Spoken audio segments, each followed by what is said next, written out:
Pete Buttigieg, the mayor of South Bend, Indiana, who is running for president in 2020, told CNN's Jake Tapper on Sunday that voting for President Donald Trump means looking the other way on racism. "You told me on this show 2 weeks ago that you believe President Trump is a white nationalist. Given that, do you think that it's a racist act to cast a vote for President Trump in 2020? Tapper asked Buttigieg. Advertisement: "Well, at best it means looking the other way on racism," Buttigieg replied. "But I think a lot of people are wondering what kind of deal even that is supposed to be.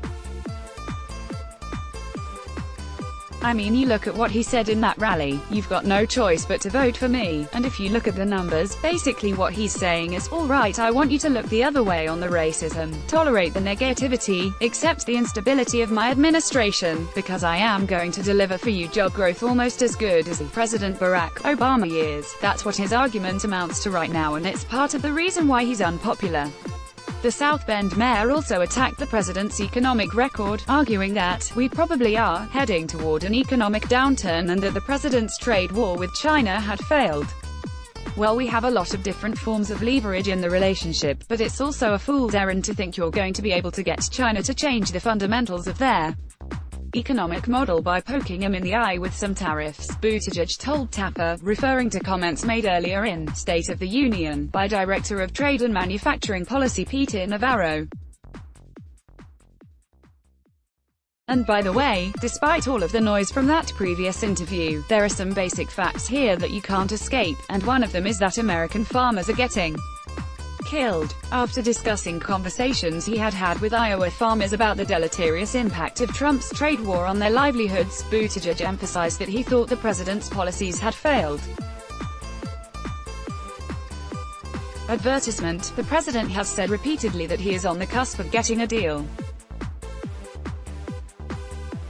The president has failed to deliver a deal," Buttigieg told Tapper, "and I expect he will continue to do so, and in the meantime we are paying the costs of these tariffs.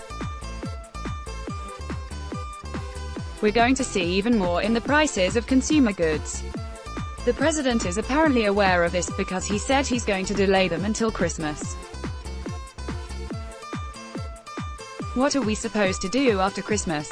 There is clearly no strategy for dealing with the trade war in a way that will actually lead to results for American farmers or consumers. Buttigieg has repeatedly been listed among the top Democrats seeking the party's presidential nomination in 2020, although his numbers have consistently been lower than those of former Vice President Joe Biden and Sens. Elizabeth Warren of Massachusetts and Bernie Sanders of Vermont. Let's block ads. Why?